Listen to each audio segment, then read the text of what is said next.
Клекс дърво, планина. Вече сме го сложили на раменете. Придържаме с ръцете. Заставаме в позиция.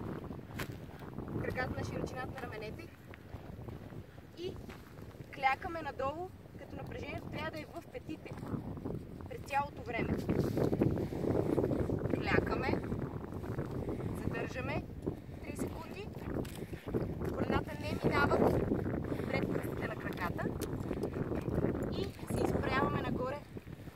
Стягаме дупето и задните бедра. Рита, гледай как се прави. Слушай сега. Слушай. Правим няколко повторения. Гледайте внимателно. Клекс дърво.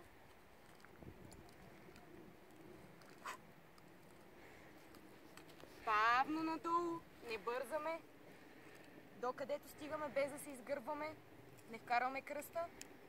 Изправяме се нагоре. Стягаме. През цялото време тялото право. Нали, Рита?